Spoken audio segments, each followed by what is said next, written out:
Demonstrations calling for government reform have continued across Indonesia despite a tightening in security measures. Anti-government protests across Indonesia are showing no signs of letting up.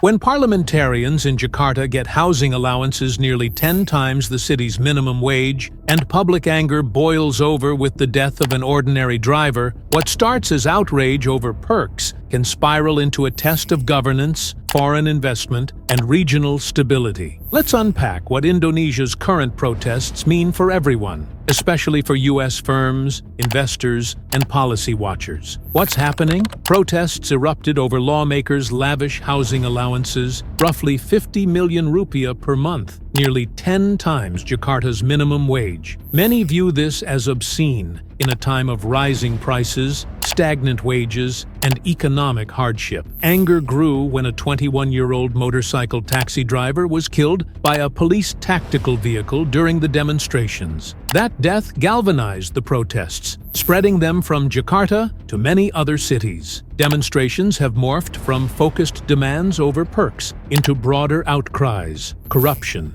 economic inequality, cuts in public services, military encroachment, and alleged government arrogance. Protesters also demand reforms in police conduct and a rollback or reduction of elite privileges. Why this matters beyond Indonesia? Investor confidence and business risk. When public discontent leads to instability, foreign companies often pause expansion, delay contracts, or reassess risks. U.S. firms in Indonesia, whether in infrastructure, tech, manufacturing, see their margins threatened by uncertainty, supply chain disruptions, and regulatory backlash. Trade and supply chain disruption. Indonesia is a key node in supply chains for commodities, raw materials, agricultural products, electronics assembly. Disruptions through protests, transport blockages, damage to infrastructure, or regulatory shifts can ripple into global markets, impacting pricing, delivery times, and sourcing decisions. Political and diplomatic shift. A large shakeup or loss of trust in the current government could alter Indonesia's foreign policy stances, partnerships, or how it treats foreign investment. The U.S. could demand greater protections, transparency, or even condition aid investment on governance standards. Social unrest and spillover risk. If protests escalate or the state response becomes heavy-handed, there's a risk of civil liberties erosion, more violence, or even backlash suppressing dissent. This creates reputational risk for countries and companies associated with or seen to support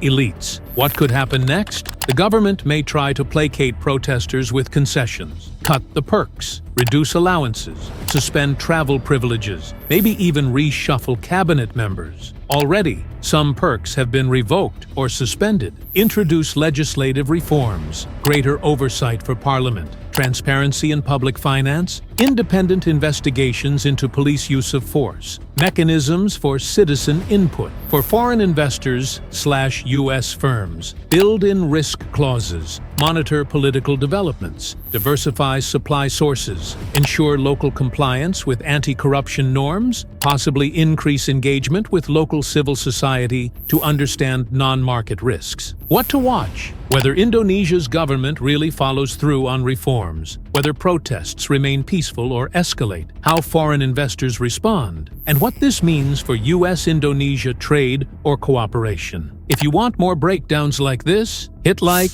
subscribe, ring the bell so you don't miss what's coming, and drop a comment. If your business or sourcing depended on Indonesia, what would you be watching? How would you prepare? Stay sharp, stay resilient.